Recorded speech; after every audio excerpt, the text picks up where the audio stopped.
Hello, everyone. Hello. Good day. Is everyone on board? Are we all ready for today's exciting workshop?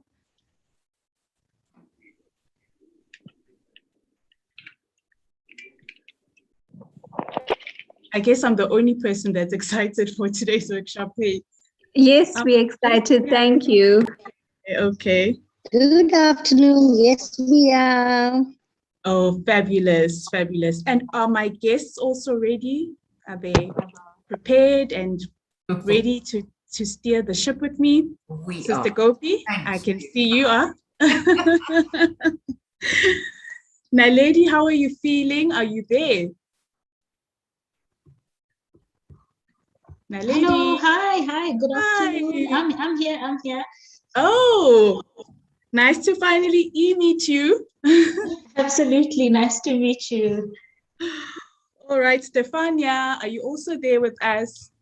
Yes, I'm here. Oh, lovely to you. see you, Stefania. And thank you so much to everyone that's joined us on this amazing Zoom meeting. I mean, you know, I'm super excited for it because I'm a young woman.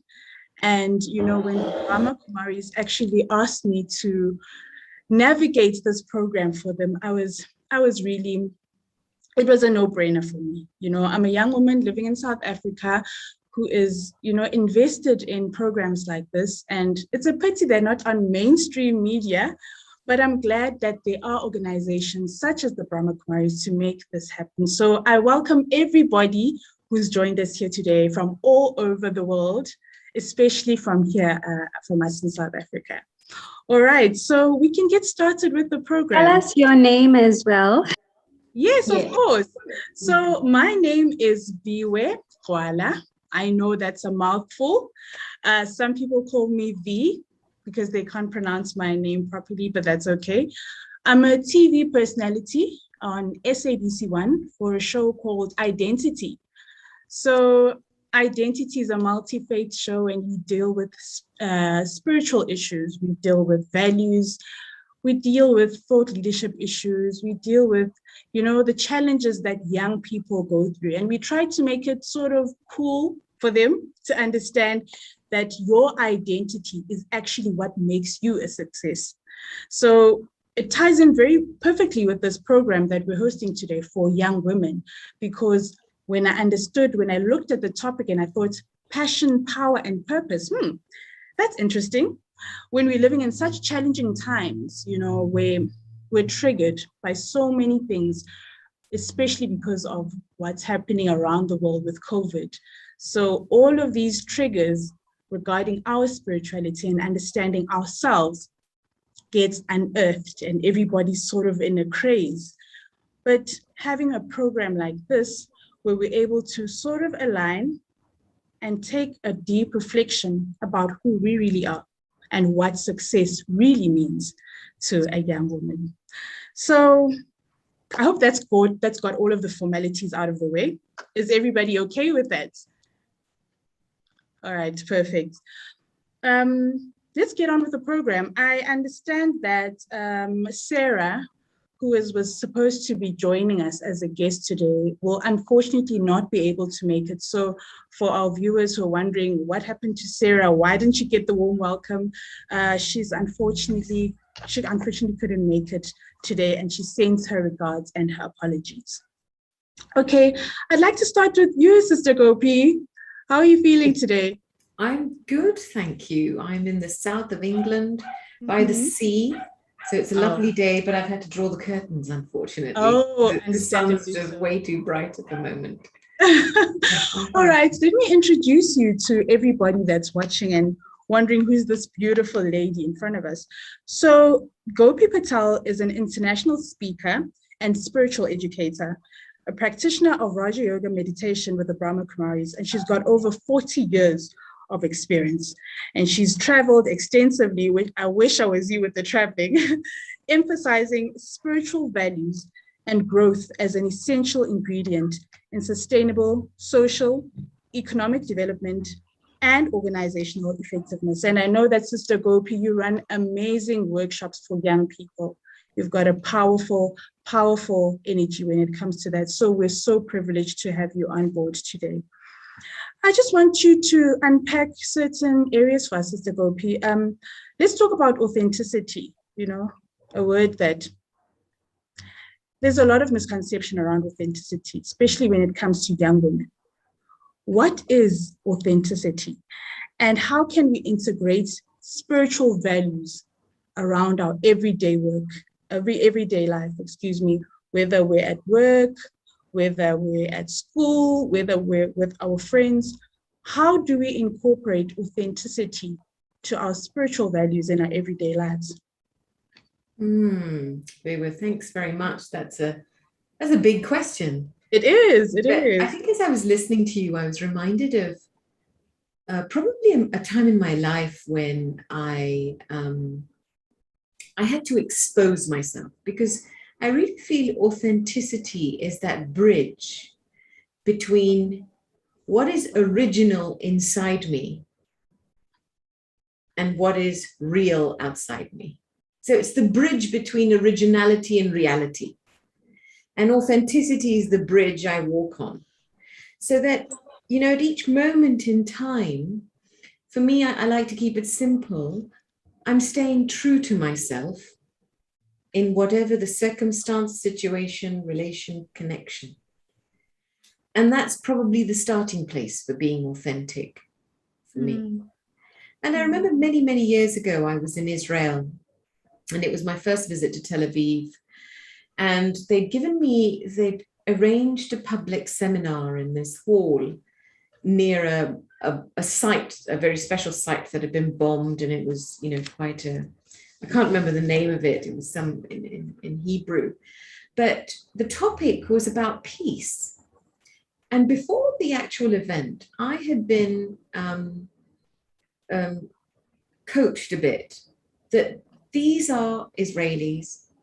Peace for them means security. This is a country that's been bombed on all four corners, all four sides. So, don't talk about an airy-fairy peace. It has to get down to reality, because these people live a hard reality.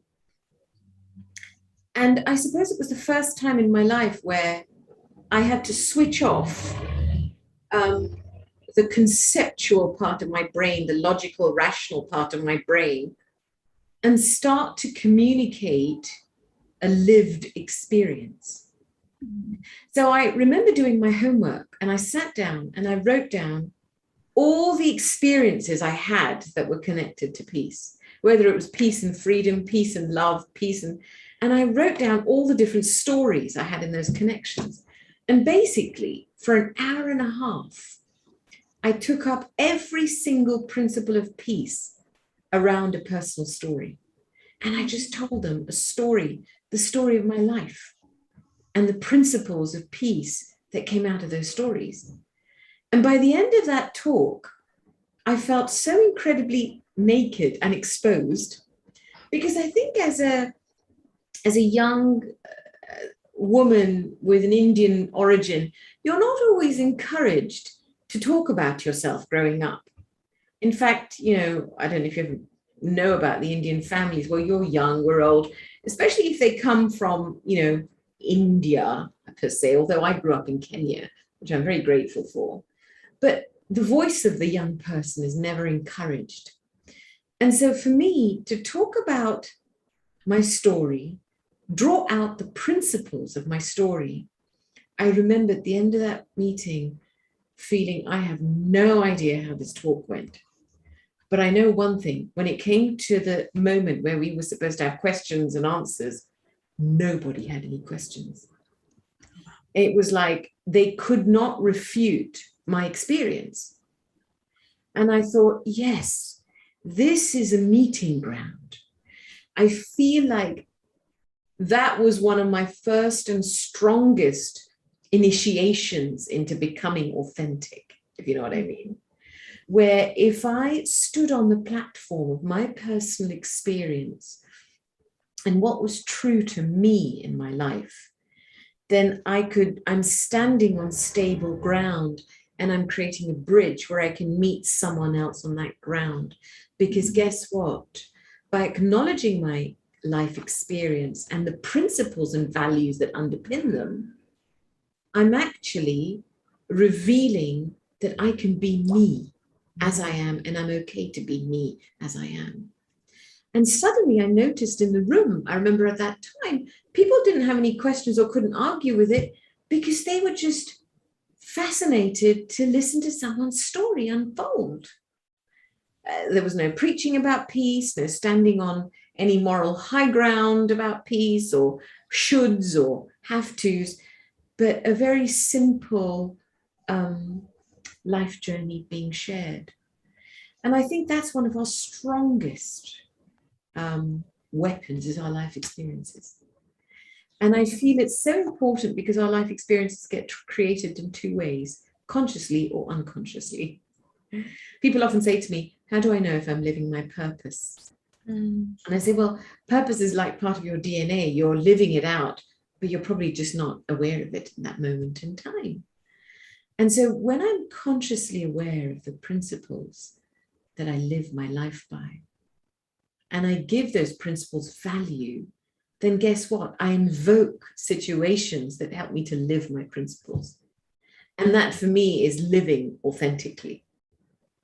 So the starting place for authenticity is the acknowledgement of my experiences in life, valuing them and playing detective, I think, a little bit, to figure out what are these experiences telling me about what's important for me, what I value most, what are my principles. And then once those principles come to the surface, then it's like they're my steering wheel. These are the things I'm going to put energy, power, passion into. So I feel that's so important in our journeys, especially in teenage years growing up, is to actually make a vested interest in ourselves in this way and to be open to life, to say yes to life, to try things, experiment with things. Because as we do that, we then ascertain our boundaries too. We know, well, that is in line with my principles, that's not. And I feel very powerfully, you know, the method of reflection for me and meditation from a very young age kind of gave me a compass to be able to just discern how far and where I was going to go in my experiments. Where was I going to try with my experiments? And create a path of safety for me to continue experimenting with what I believed and what I felt. But I was creating a path of safety for those experiments. So I feel that, you know, being authentic is a powerful bridge to allow what's original inside me to become a reality outside me. And if we spend time reflecting on our experiences, contemplating the significance of those principles in my life and how I'd like to see them get stronger, and then also spending time with ourselves to nourish the feelings of them, then I think we're creating the substance for good connections and good relationships. You'll find it's very difficult for your boundaries to be invaded if you know who you are. That for me, that is the most important element and aspect, the aspect of identity. I think you have put it across so well. We tend to shy away from our experiences and try to cover up the good parts and the not so good parts. And I think that's where we shut off the energy of giving or being our true selves. So thank you so much for that. Thank you so much for sharing that. Well, it's actually empowered me. It's empowered me in such a powerful way. I'd like to move on and speak to our next guest, which is Naledi. Naledi, are you there with us? I'm here. Awesome. So I'll just read out your profile for a bit so people understand who we're speaking to. Naledi Maite is a passionate feminist who's dedicated to the social transformation of the continent for the betterment of all women and marginalized groups. She's currently the CEO of the Zanele Mbeki Development Trust, which is an independent, non-partisan, public benefit organization, which is committed to improving the status of African women. And what I love about Naledi is that she was a former steering committee member of the Young South African Women in Dialogue. So this is a woman who steers communication, and let's talk about it and let's flesh it out with young women. Naledi, welcome. Welcome to our program today.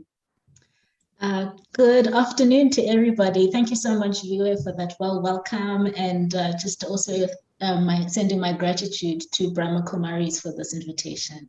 Of course. Naledi, what do you think about this topic?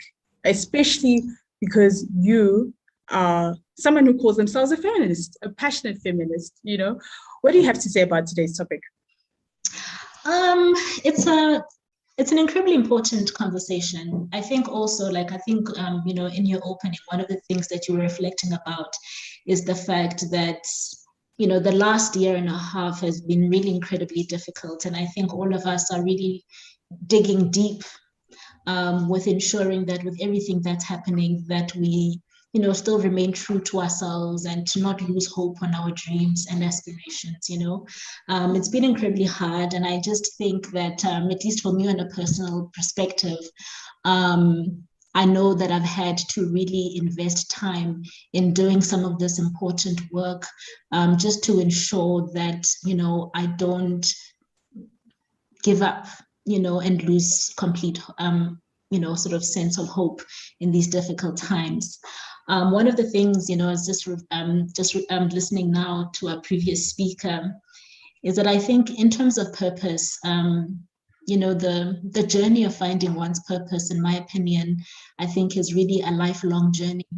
And it's something that we all need to practice on a daily basis, And I think, the most fundamental part of finding one's purpose has to start with it's about knowing who you are, sort of reflecting, and also the relationship that you have with yourself. It's very difficult to find your way in this world when your knowledge of self is lacking.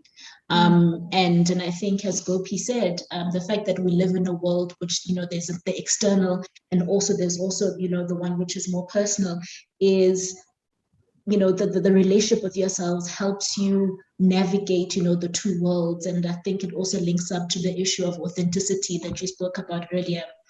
So I just think, the journey of authenticity is definitely linked to one's purpose, and that all of us have to really be in the mind of understanding that it's actually a daily practice, because of so many things happening. It's just always important to make sure that we find our compass all the time. I think, when I talk about my own passions, and I think it's also linked to something that Gopi said earlier, I think a lot of my passions are linked very much to my own lived experiences. And I think part of it is seeking and wanting to live this life of being fully authentic, because it's not something which is easily available to us. Living authentically, I think, also requires a great level of courage, because there's so much in this world that silences us.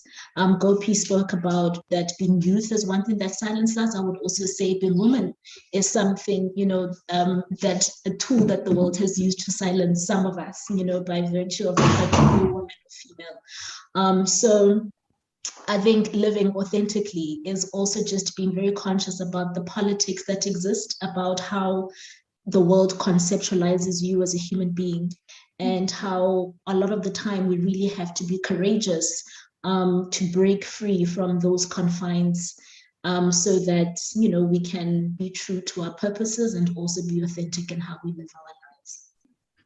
Sure.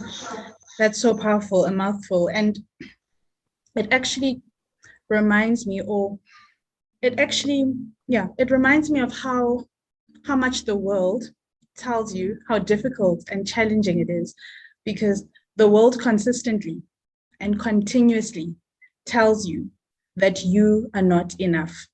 You need to be this. You need to buy this product in order to be this.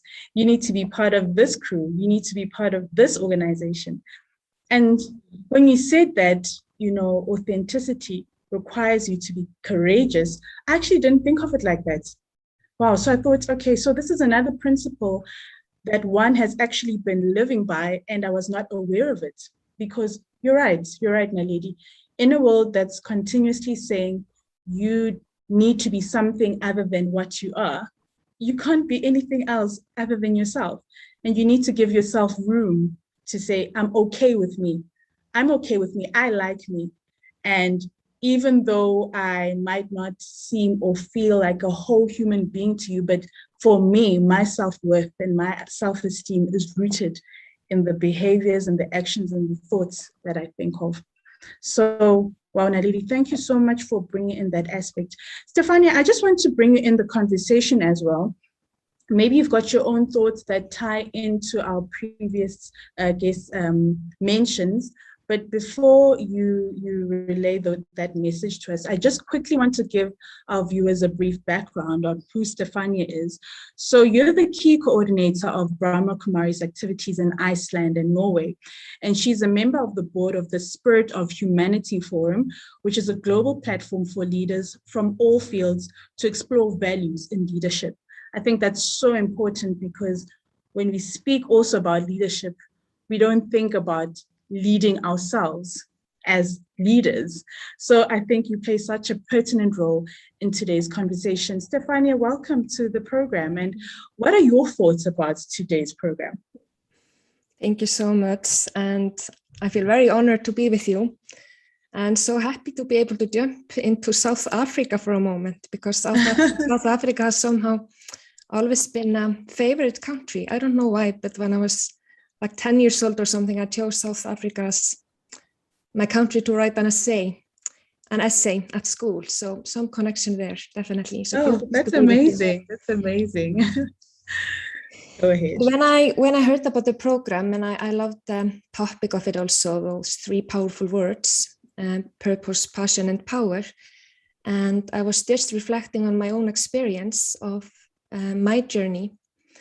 And actually what came first to mind was a scene, something that happened maybe 7 or 8 years ago. I was at a time in my life where I just felt that I was not using my life in the way that I wanted. I was feeling, I really want to contribute. I really want to make a difference somehow and contribute in a positive way to the world, but I don't know how. And I was feeling, I was doing many good things. I was meditating and I was kind of on the right track in a way, but still not feeling that I was using my energy somehow. And I was having plans, I was trying out things, and it didn't really work out the way, I wanted. And I was at a retreat in India. I tried to go once a year at least to kind of reset myself, as was shared before also, the importance of just getting the cell right and refocusing. And I actually went to our friend here, Gopi, and Gopi was there as well. That's so nice to have Gopi as well today. But I went to Gopi because she was there as well, and I just thought I would speak with her as an elder sister, and told her, I don't know, I want to really use my life in a better way, and I'm not sure what I should do. And Gopi's advice, which I still remember it and which I'm still working on and has brought a lot of difference in my life, she said, you need to have faith in the subtle. So the advice was really to kind of drop everything external. I had been having all kinds of plans about projects or things that I wanted to do, and the flow was just not right. And she was just advising, let go of all of those thoughts and just turn within and really work on yourself, which has also been a theme, actually, Naledi also mentioned. And when I exploring this for myself, what does it mean then to work on the subject inside myself? What became so clear to me is that I just want to be instrumental for goodness, or you could even say instrumental for the divine or goodness, or however you want to put it in words. And it may not be about having some ideas about exactly how things should be, but my responsibility is to make sure that my feelings are so clean and so benevolent that something good can come through me. So it's like a focus that shifted, that it's not about, what kind of projects or what kind of things. My responsibility is to do the inner cleaning that's needed. And what I saw from that moment, like my life in the last 7 or 8 years has changed dramatically, like all the opportunities. I'm still working on this, of course. I've still a long way to go, but just taking steps in this direction, it has just changed so much in my life on the external level as well, but not with wanting any of that. So it's like, and maybe just to give one practical example that came also to my mind when I was just thinking about this theme. I started a business 2 years ago, a meditation website for children. And at some point during the process of this, I was feeling very stressed, and I was feeling I need to have, subscribers, enough subscribers. I need to get, such and such income and things like this. And I was just feeling this is not the way I want to live my life. I don't want to live from a place of neediness. I want to live from a generous place. So I switched my awareness to, it's not about how much income I get from the business or how many subscribers to the website, doesn't matter. It's just about, can I do the things that I'm doing with love? Can I really do every step of the way, just do it with love? And even if one child benefits from this, meditations. So it's about the energy that I do it with. And I think that if we do things from an authentic space, from really a generous space, life will always provide what we need, so to speak. I don't need to worry about an income or popularity or anything. If I'm doing things with a pure intention, life will surely take care of me. So I think, these were some of the things that came to mind, that working on the subtle and cleaning myself inside, that's the only thing that I have to worry about, or not worry about, but be concerned about. And then then all kinds of windows will open. But this is really the first step. Stefania, so basically you decided to live from a place of soul consciousness, to express the qualities and the values of the soul. That also takes courage. I think when you hear an experience and a story like yours, it brings hope, it brings faith that soul consciousness and relying and relaying the spiritual gifts of the soul sustains you, not only for you to be on survival mode. I think that's what everybody is triggered by, how much money am I going to make at the end of the month? I need bills to pay. And of course, these are important aspects of living in the world. But I mean, we are much more than that. And when you hear experiences and stories like yours, you remember the truth of your soul. You remember that there's something bigger and greater around everything that's happening. And when you come from that, I like the way you phrased it. You said you were cleaning yourself. You come from an instrumental place rather than you coming from an egotistical place and saying, this is how it's supposed to be. There's no flow in that, as you said. So I think you put it so beautifully. You're an instrument of the spiritual values and the leadership that you're talking about. So yeah, I've learned quite a bit from your experience as well. I'd like to bring in all our guests actually for a Q&A. Is that okay with everyone? I think it would make it much better if we just streamlined it and spoke openly about specific questions, that come to mind based on what all of you spoke about. I think I'll start with you, Naledi, because I know you quickly have to dash at a point in time. So how much time do we have with you still, so that I'm on track? I'll give it maybe another 5. I really want to apologize. I am in a family event. So they're waiting for me, but it's okay. I'll spend That's a little okay. bit more time. That's Yeah. okay. That's okay. So that's why I just quickly want to get, some words of wisdom from you, especially with regards to social transformation. I know that's at the heart of what you do, right? What do you think the role of women is for social transformation and all of this? Before I answer your question, I just want to make a comment, I think linked very much to what Stefania was saying as well. And I think some of the remnants from Gopi's introductory comments. I think for a lot of young women, or as young women, I think one of the things I've been thinking about a lot, and just linking up with this notion of authenticity that Gopi spoke about, is really needing to define for myself or for ourselves the need of looking at success outside capitalistic measures.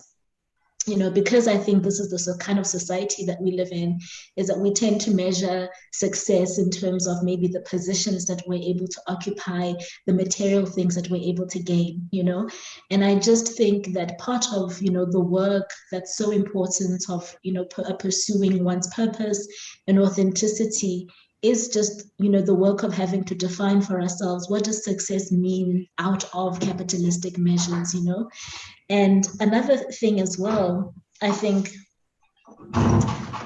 I'm sorry, it's part of the family members. Part of people budging in. The other thing as well I was going to say is that we also do live in this world, like also wanting to guard against, I don't know if you've, when people saying like, oh, young women doing magic and all sorts of things, is really cautioning against the need to, because we live in this world where accolades now are a way on which we are expected to show up. And so it's like we're all in this rush of collecting accolades, And to say that what's really important is just guarding against hyper performance, because I think sometimes hyper performance, we usually hyper perform from a base of emptiness and shallowness, where we're no longer doing things which are tied to our purpose, but for the sake of wanting to collect accolades. So this is not to say don't be the best at what you do, but guard your peace always. And always just, do a personal reflection of why am I doing particular thing.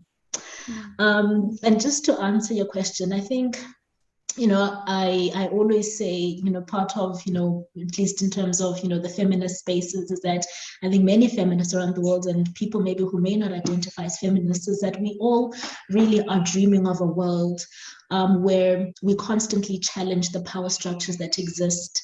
And we want to challenge the power structures because what we want is a much more humane, equal society, which allows every single human being to flourish. And that for me is really at the heart of why I say identify as myself as a feminist. Part of the work that I do, is sometimes it's so easy to always reflect externally, critique society, critique this one, critique that one.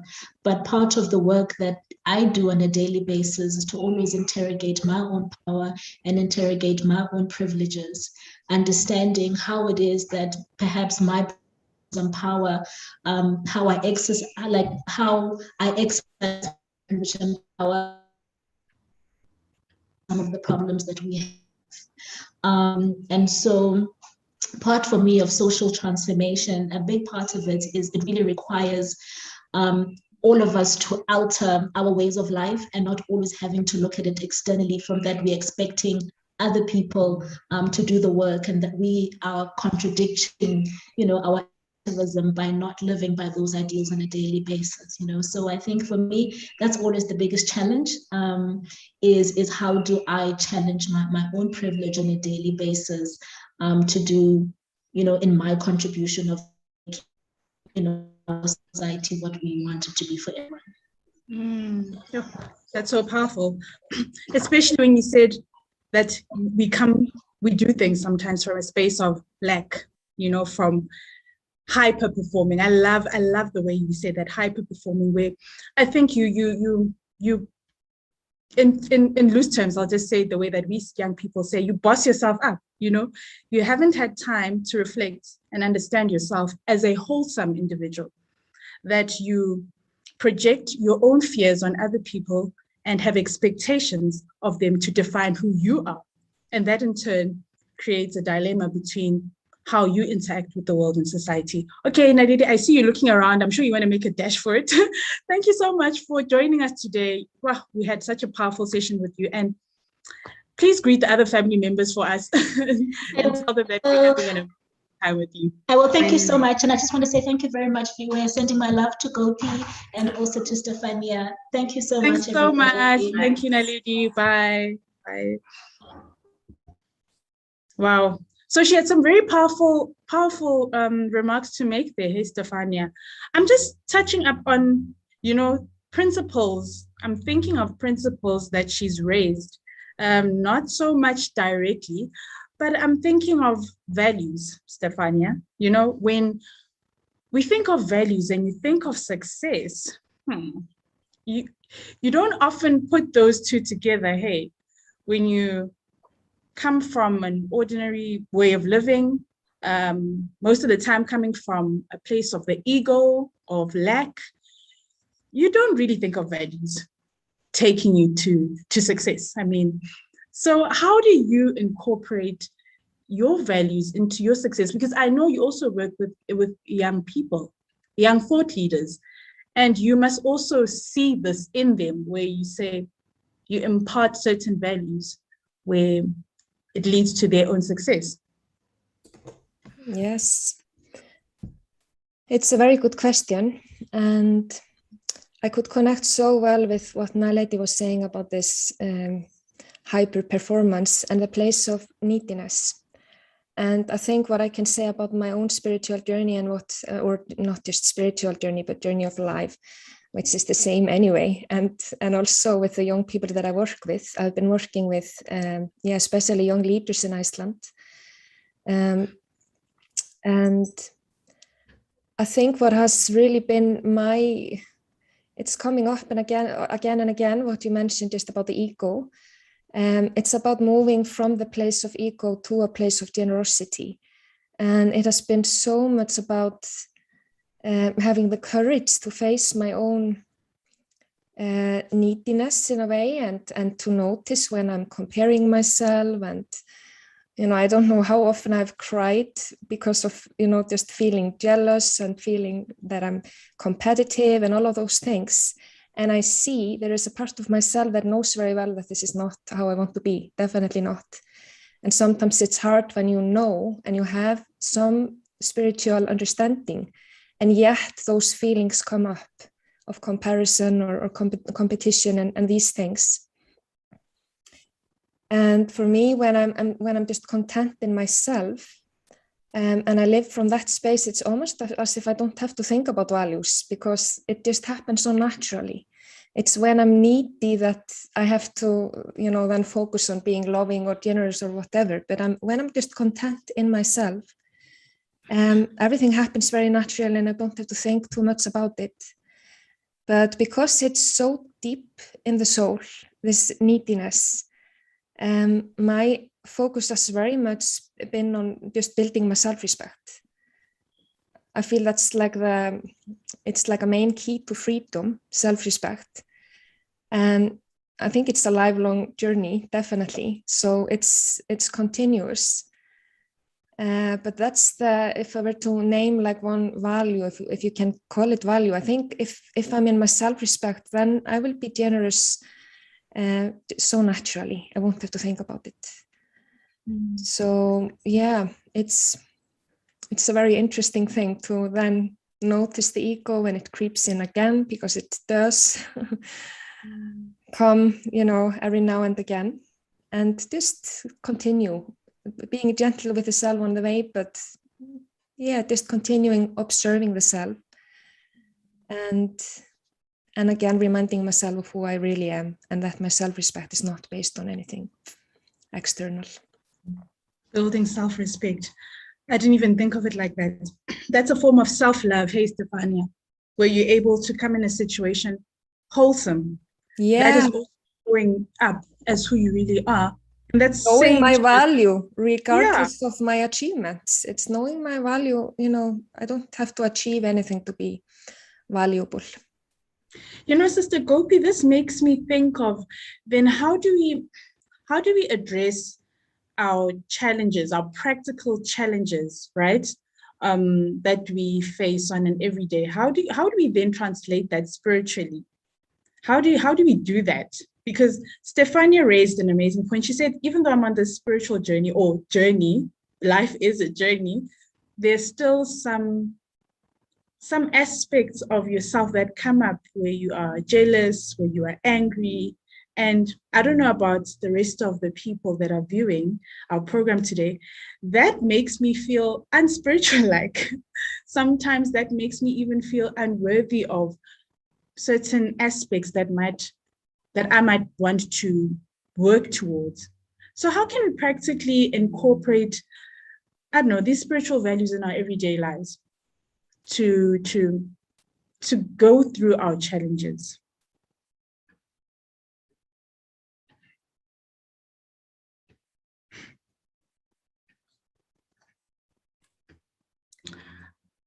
Sister Gopi, if you could unmute, please. Oh, I'm talking to myself. Thank you. We're having a mime I just contest. want to say thank you. So, yes, stay light is one of them. And you know, it's interesting how I hear you frame the word challenges as something that comes up inside you. Most often when people use the word challenge, they're often referring to a situation or a person or something outside themselves. But you're describing challenges as those feelings that are not you and that make you feel not you. And I think that's a very good way of describing a challenge. And you know, when the lady was talking about challenging power structures, this is a platform for young leaders.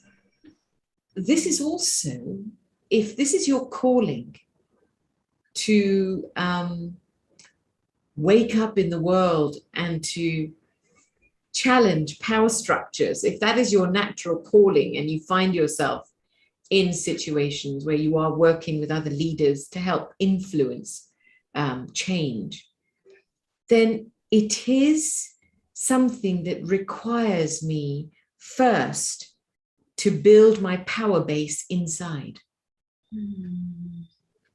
I cannot challenge an external power structure without creating a power base inside. And this means this is a path of, you're going to have to sacrifice a few things. This isn't about, well, how am I going to live my life as well and have my cake and eat it and have my hamburgers and this and eat it? No, if this is something I want to dedicate my life to embodying the power that I want to see in the world, in the structures in the world, then I'm powerfully committing to creating a strong power base inside me. And I was feeling how important, what does that look like? Because everything in our lives requires energy of some kind. You know, it helps us, something that helps us move forward. Time has so much wisdom. It doesn't matter what happens, it has the wisdom to keep moving on. When the battery of the clock is charged, it ticks forward and forward, doesn't ever tick back. And there's something about when the battery of the soul is charged and the being and who I am is charged fully, then, you know, guess what? Mentally, my mental ticking, I can keep moving forward. I don't need to hang on to scenes in this moment. I don't need to hang on to old thoughts or old feelings about myself. I can just keep myself moving forward. Tick, tick, tick. Stay light about it. And this is where I feel meditation plays such an important role, because in my own journey of meditation, one of the most incredible practices that has benefited me has been the safety of being a silent witness to myself. You know, we need to create a sense of safety inside ourselves to grow.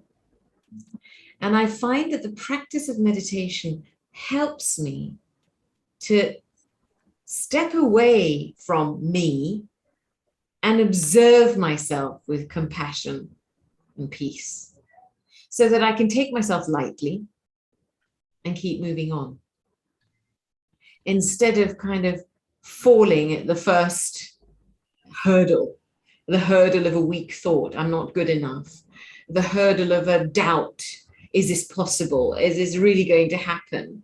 These are all hurdles in our life. And yet when there is a sense of being a silent witness, you already know you've passed the hurdle. So it doesn't matter, let the hurdle come, it'll go, you just keep moving. And I think that's the kind of safety that a regular practice of self-reflection and meditation creates. And that's what you're starting to do, is you're starting to integrate your power base. You're collecting your energies. You're not spending your energies in worrying about your weaknesses, worrying about your failures, worrying about what's happened in the past. You're not investing, you're actually keeping your internal energy concentrated, that allows you to stay in a frequency of contentment, irrespective of what's happening around you. And I feel that kind of harvesting of inner power is something, in my opinion, comes when I balance my activity with being, when I give myself space to be, to drop back in behind these eyes, behind the clouds of my thinking, behind the clouds of feelings, to the source of who I am, and enjoy being there and taste that anchor of stability and inner power that I am. And that's, for me, is really creating a gravitational base, power base, that's important. Because when I'm integrated inside, and integration is an important word. This isn't about integrating into society, integrating into relations. It is about reintegration inside. And when I understand that I am on a journey of deep reintegration, balance, integration, power, it's an exciting journey. I always say, my mentor, Daddy Jenki, who was the former administrative head of the Brahma Kumaris, who died at the ripe old age of 104, she would often say to us, you know what? I mean, she had a super busy schedule. And she would say, I spend 90% of my time inside and only 10% outside. And I loved that.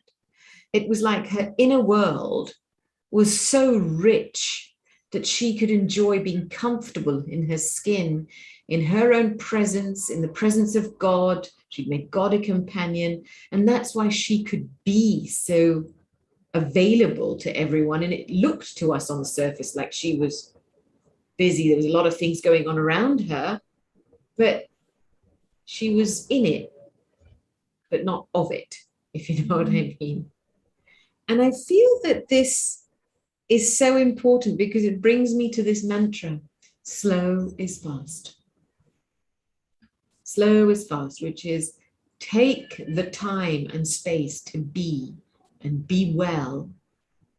And that internal slowing down and bringing yourself to a place of stillness, of silence, of peace, of observation, provides you with the power to attract what you need in life. And things just start to mobilize around you without you having to push and make things happen. It's like your very own power base enables things to happen. Sister Gopi, I just want to go back to the aspect of power, because you unpack it so well. I wonder if some people who are listening today might have conflicting ideas with conceptually understanding what power is, but really understanding it on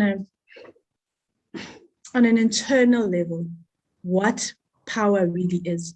So could you explain it to us in simple terms, what true power is? Because, in terms of the world, especially when we compare ourselves to men are more powerful, or, the strength of a woman is in her tears, or, all these themes and mantras around what power is. But sometimes you don't correlate the two when it comes to your authenticity. Sometimes you don't look at power with success and your authenticity. So could you just explain it to us, unpack it to us in a way that we really get the gist of when you're speaking about your power base, what is that? I guess for me, it's real power is pure feeling. It's a very soft feeling, a very clean feeling, a very stable feeling, a very clear feeling. It's a place from which I'm home. I'm home. I know. I just know. There's no thinking in this place. There's just, you're a space of pure feeling and pure knowingness. And then there's the other side of power that's slightly harder. It has an edge to it. So people, for example, who are very driven or very action-oriented, their actions bring them a particular power, but it also jars, if you know what I mean. So there's a little hardness to power if we rely on actions as a power source, or even our position as a power source, because that's what sets us up to compare, compete, and polarizes us. These are power sources that aren't stable and fixed. Your position is not stable. You have it one day, you'll lose it the next. Even if your power base are people in your lives, they come and go in your lives. So there are seasons for hard power. It's not a lifetime. But who I am inside is eternal, and that's a lifetime of power. And that's a very different experience of who I am. And one of the indicators I use of that I feel that I am on this journey of becoming powerful is, I think, it's just becoming truer and purer in my feelings and in my intent. I find it easier to be true with me, to be true with you, to be true in a situation. I love this idea of being just true. What am I being true to in this moment now? And it's almost like this conversation, this very gentle conversation that I develop with myself takes me back to a place of softness and serenity and easiness inside me, which is such a fluid form of power, unlike the rigidity, the hardness, the power based on image, perception, projection of a particular image, activity, achievement, goal. It's a very, very different kind of power. So I don't know if that's helped somewhat to give you a descriptor of it. Yeah, that certainly has helped me understand it in a different way. Stefania, I just want to quickly bring it in here. When she spoke about, when Sister Gopi was speaking about power, and I just kept on thinking of the story that you told us about your experience. Hey, I thought, wow, you used your real authentic power in order for you to relay your inner purpose. You were looking for something where you can have your life to be more meaningful. And the minute you just stay true to who you are and let down your guard about being too action orientated, as Sister Gopi mentioned, that's when you were able to fulfill your passion and your purpose in a more holistic way. I want to speak to you specifically about purpose, because it means then your journey has been purpose driven. It's been one of clarity and understanding and mistakes and getting to know you and getting to understand yourself, but it's been a purpose driven life.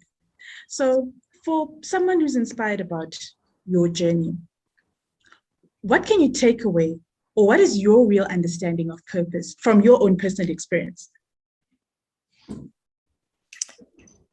It's interesting to hear you now say that my journey is purpose driven, because in a way I feel that just one thing has led after another, and the external things that have happened in my life was not something that I planned.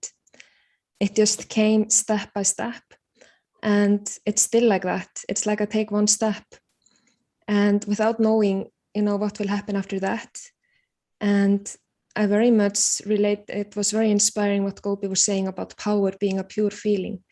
And I think that's, what more and more I feel is guiding me, of course, with ups and downs, and it's like, it's a journey. but definitely it's pure feelings that will lead to something good.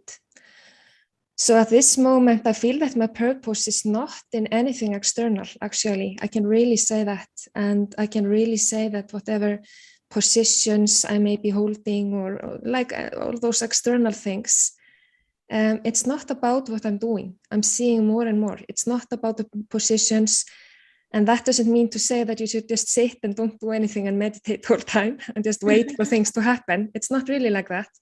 It's like if I feel motivated to do something, I do it, and I have to work for it, of course. And I put a lot of work into everything that I'm doing. It's not that it just comes automatically. But my purpose is now more and more to have this, keep myself clean on the inside, very much related to what Gopi was saying about keeping my feelings clean. And really, trying to those elements of competition or comparison, lack of self-respect, those elements, I'm constantly having to work on them. And then just take it step by step, whatever is in front of me, whatever is the need at the time, and be flexible, because sometimes I've had things that I want to do, which has been my purpose, you could say, at that point. And then later it changes and I have to let go of projects, I have to let go of things because something else is now in front of me in my life. So I really feel more and more that external purpose is not the thing. I'm just doing whatever I feel inspired to do at each moment, and mostly keeping the attention on the inner, on keeping my feelings and intentions pure and trusting that it will lead to something. Because I think so often we don't know, we meet people. So often I've experienced someone comes into my life, some window opens, something happens that I could never have planned. It just, when something changes inside of me, something opens in the external, usually. Something changes because it's all anyway, the energy, like an energy field. And just staying open, making sure that I am clean on the inside and taking it day by day. It's interesting as Stefania is speaking, what seems to be emerging and just came to me quite clear is power is quality. Mm. And it's almost like when we work with our qualities, so what's needed now? Honesty. Then I'm stepping into my power. Mm. If I'm being honest in this moment, because that's the quality that's needed for me to move forward. Mm. Every lesson in life is pushing me to use a particular quality: love, respect, peace, patience, flexibility, humility. And so stepping into my power means in that moment when Stefania is being honest, she's stepping into her power.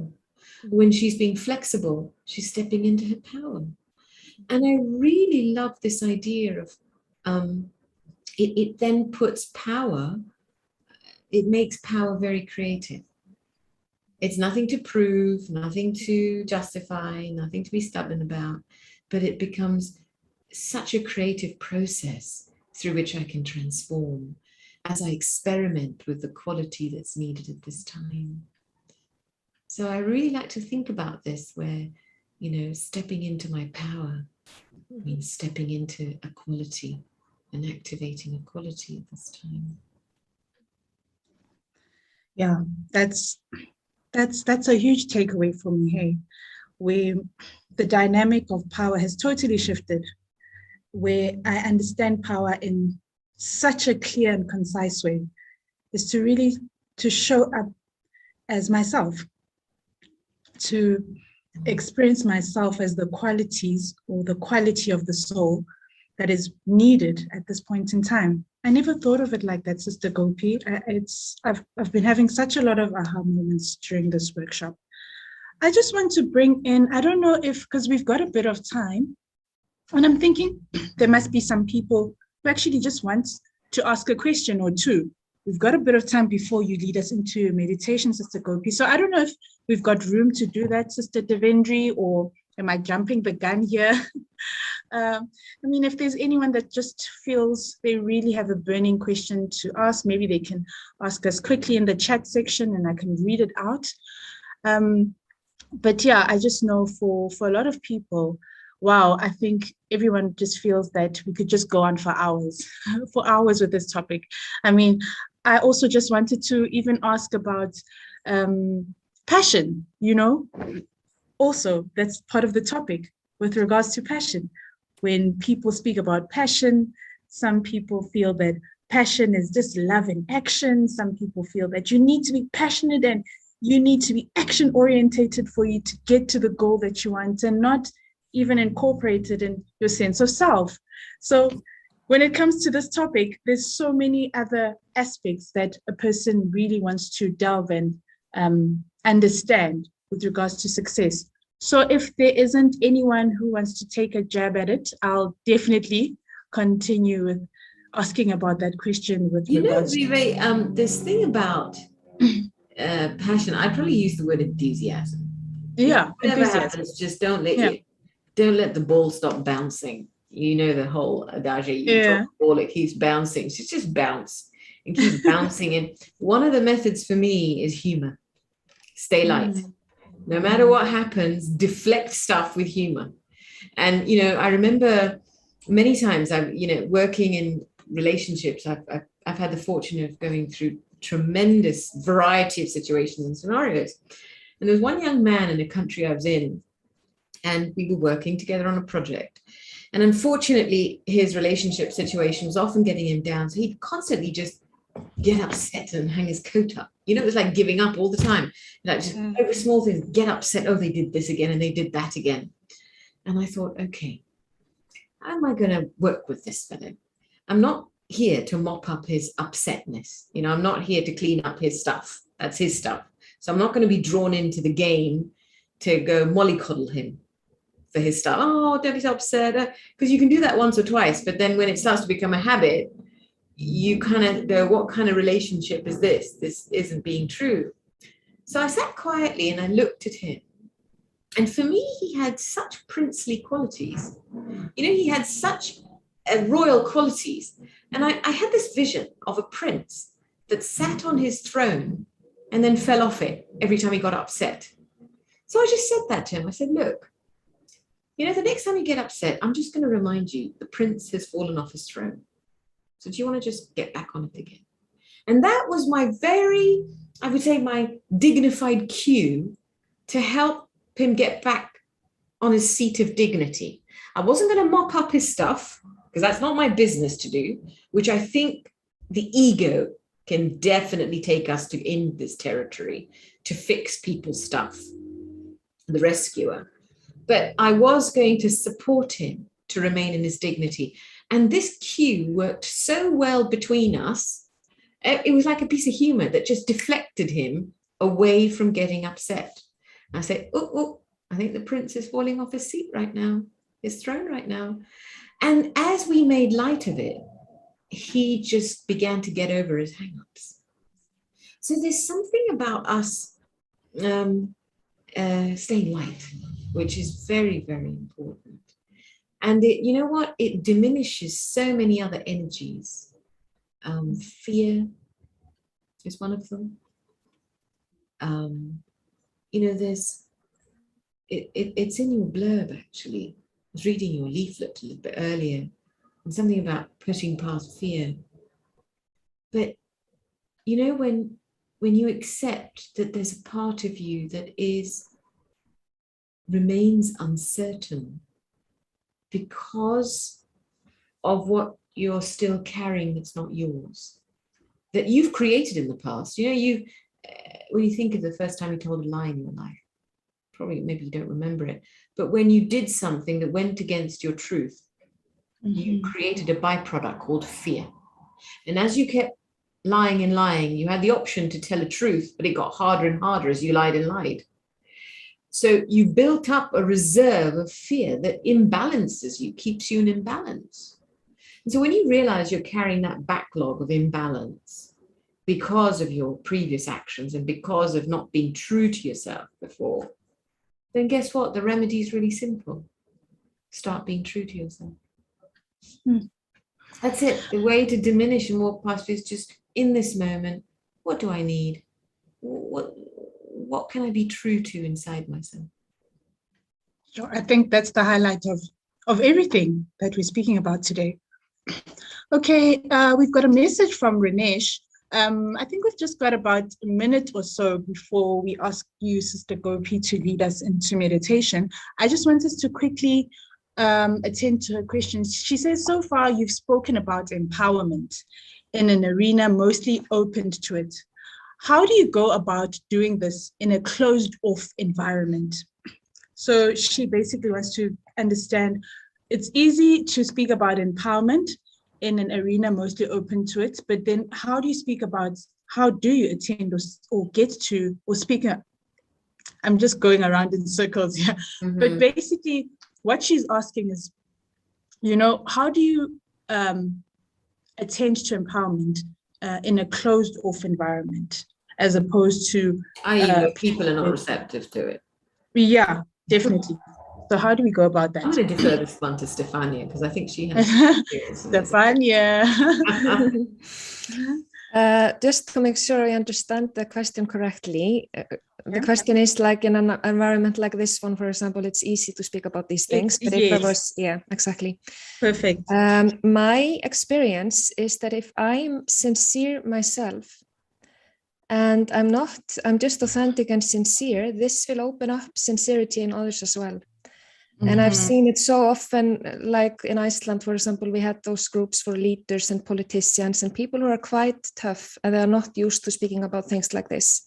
And all kinds of groups. And I always feel that if I speak from a place of sincerity and I use simple language, not making it too complicated and not making it sound too clever, that opens up somehow the doorway to the heart of the other, and something opens up. That's just my own experience anyway.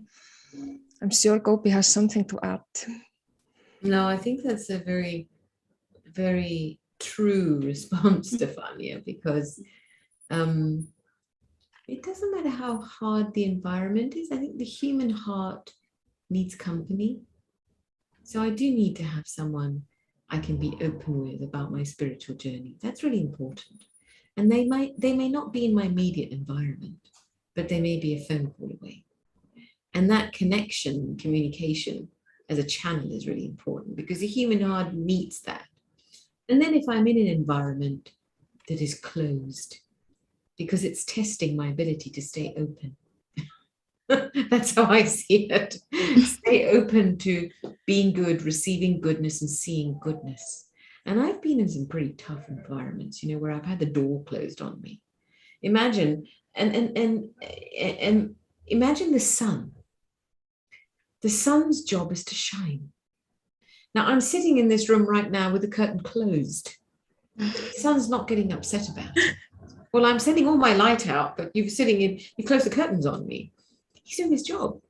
And then whoever needs to take what they need to take, they'll take however much is in their capacity to take. And that's how I like to see it, that if I can remain open as a light and really just play my part and be who I am quietly and consistently, then I act like the sun. I just continue to pump out the light, and whoever needs it, whenever they need it, they will take it.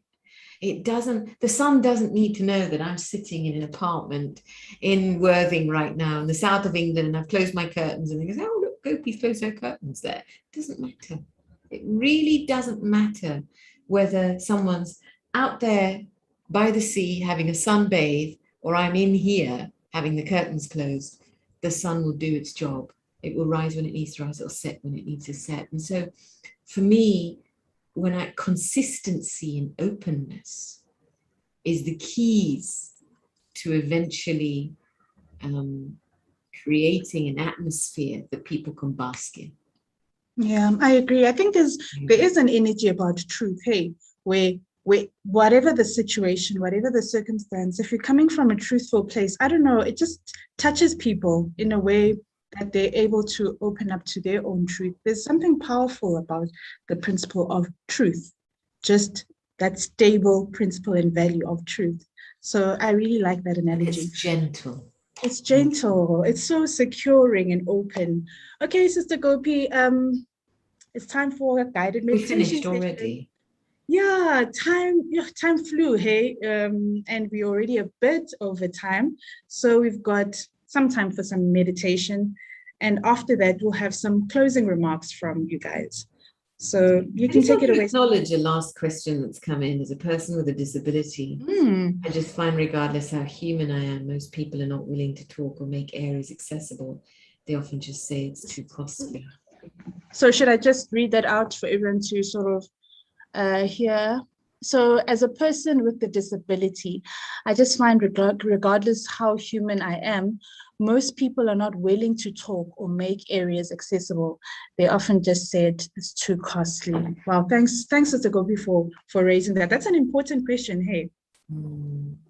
I can just say you're beautiful. That's all I can say. I feel that, you know, we are always at some point in our lives put into situations where we are not accepted as we are and how we are. And there's no room for that. There's no room for me somewhere.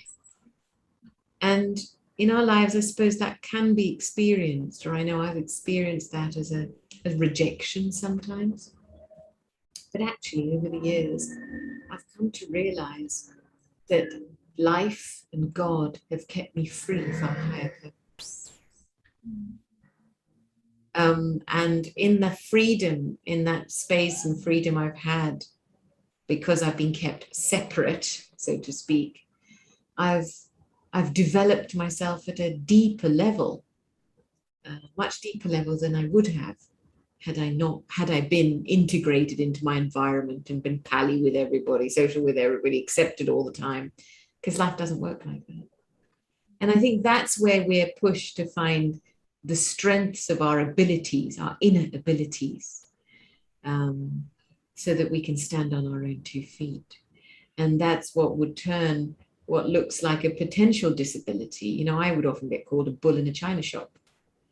And I always saw that as a disability, you know, that the whole thing of just go. And that's why all the doors were closed. But then at some point, that was an ability that helped me anchor myself inside very, very powerfully. Because at one point in my life, every door was closed to expression. Nobody wanted me involved in anything. And it was a very humbling moment, a very real moment. And it was a time in which I had to become a bull in a china shop inside rather than outside. So I do feel that perhaps these times in our life when we feel we're not allowed to integrate into the rest of society, maybe God's got another plan for us. He's keeping a diamond in a showcase, and it's going to be revealed when the time is right. Well, thank you, Ranesh, for those amazing questions. They really are practical. And, you know, when you speak about aspects of empowerment and understanding yourself as a human being and people seeing you for who you are, I think those are aspects that we all feel. We all want to, when I come into a room, do you see me? Are you seeing me? And that validation is something that we can give ourselves first. And that's what will radiate to other people. We have to. It's the energy that we have to give ourselves. It's the gift that we need to give ourselves. All right. If there are no more questions on the chat box, then Sister Gopi, you can take over the meditation session. Thank you. So wherever you are,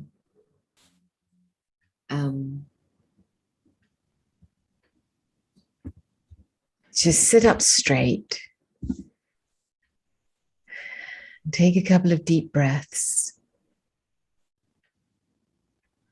And just feel your feet on the ground.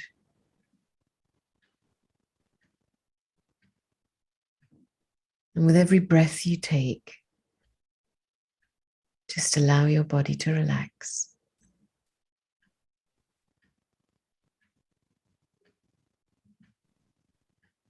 And just find yourself lying in this meadow of grass,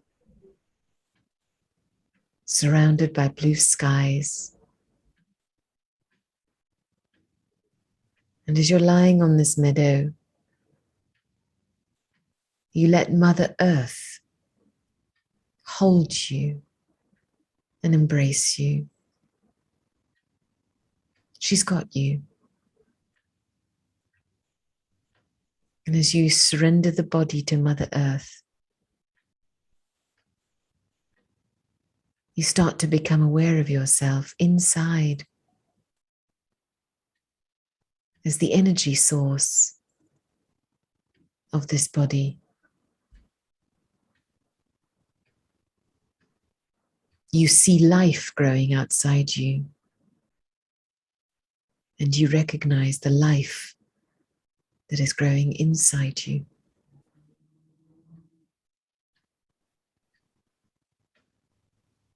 That pulse of life, that pulse of energy is light.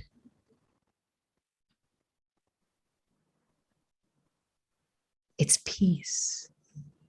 It's beauty. It's everything you see around you right now.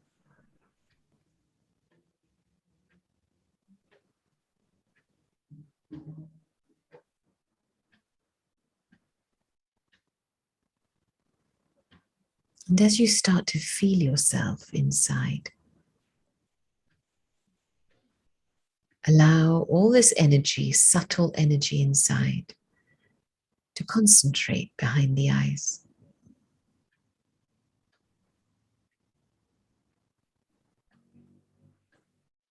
And let yourself become like a master sun, an essence of pure light energy.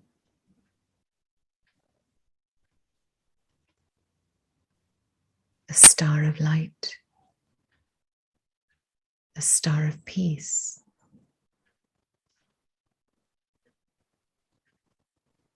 And say to yourself, very slowly in your mind, I am the being inside,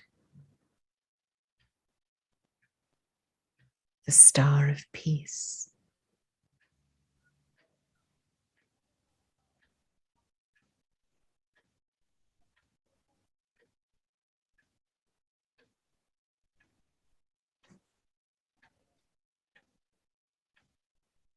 I am the being inside, the star of love.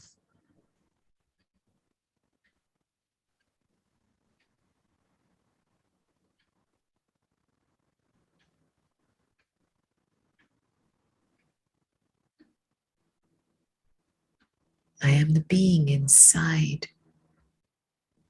the eternal star.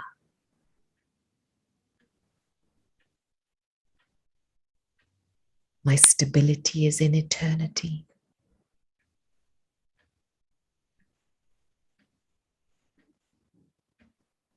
I am a rich treasure store of so many, many experiences.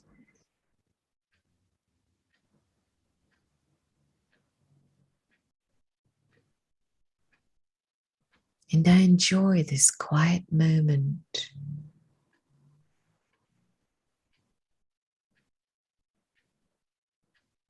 of being connected with who I really am.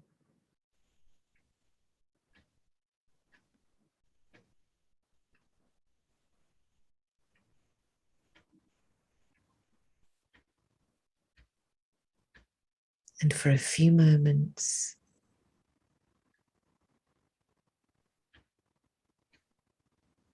I've come home.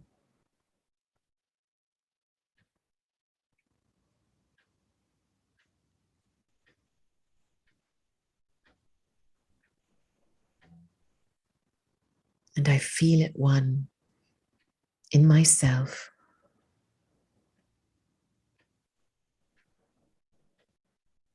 and everything around me.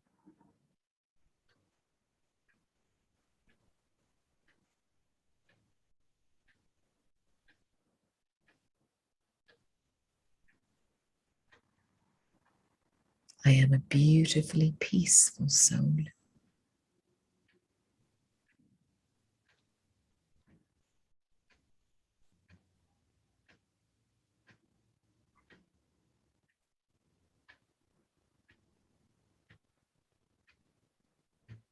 It's like an ocean and an expanse of peace starts to open up in my chest, open up inside. And I gently let myself fall in and let myself be embraced by these emerging depths of peace.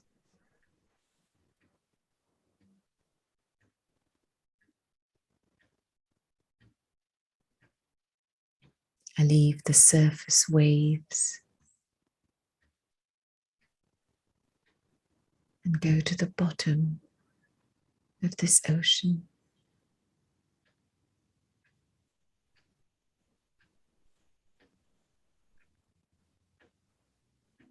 Where there is deep, deep stillness and peace.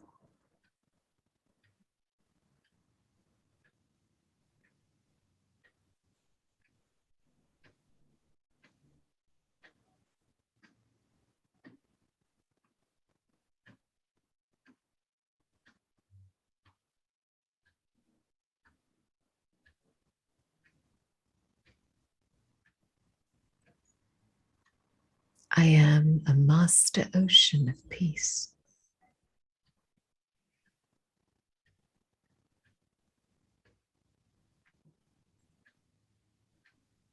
I'm embraced in peace.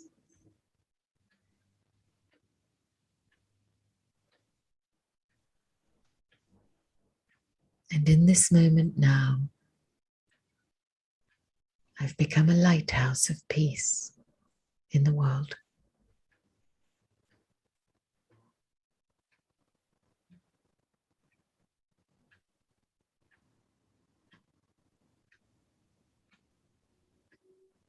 This moment now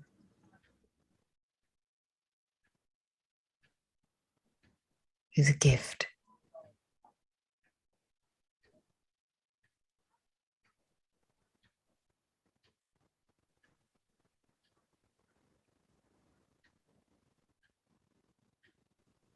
Thank you.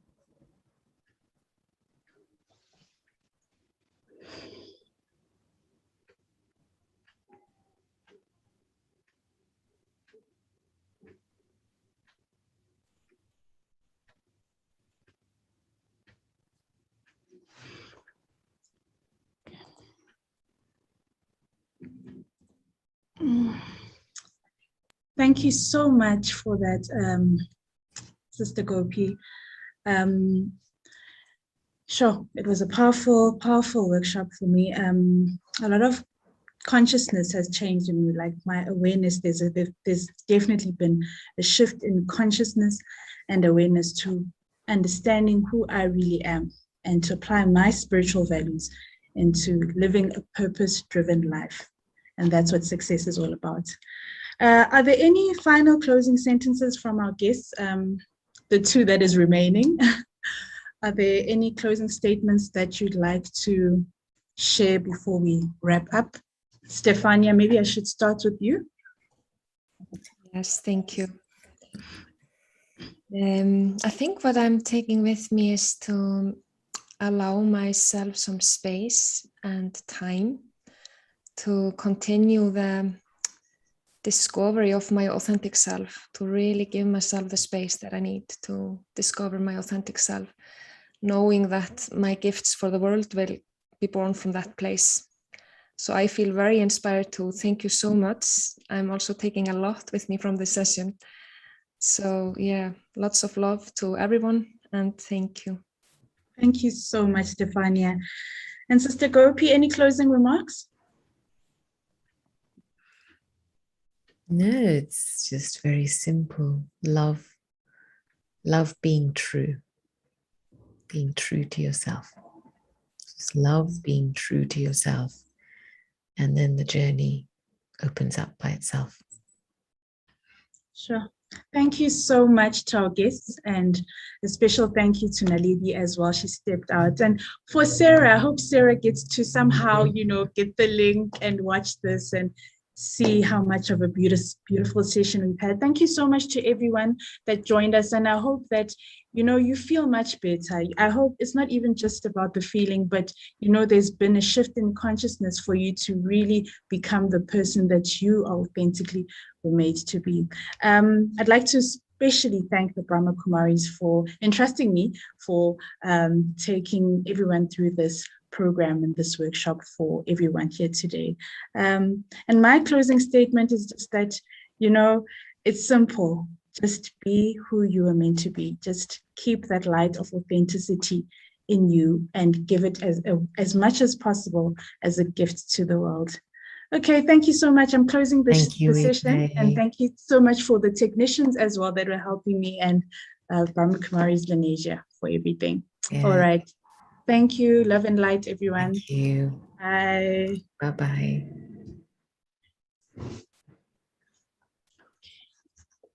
Done.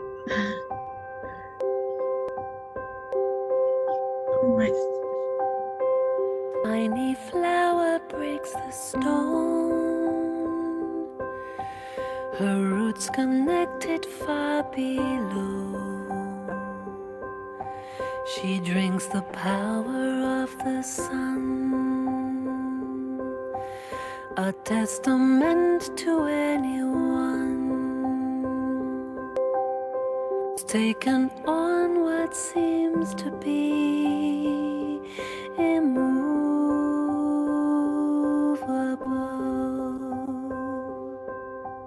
with faith to launch 1,000 stars, to ride a comet straight to Mars. All opposed refuse to see and say that it will never be. Collective mind and one belief, impossible.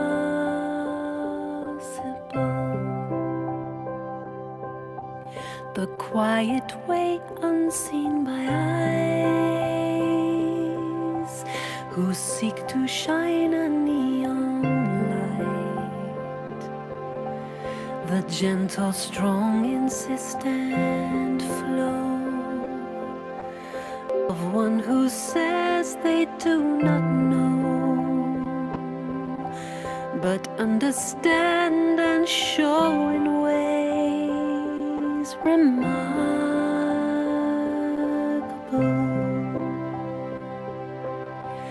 I wish to swing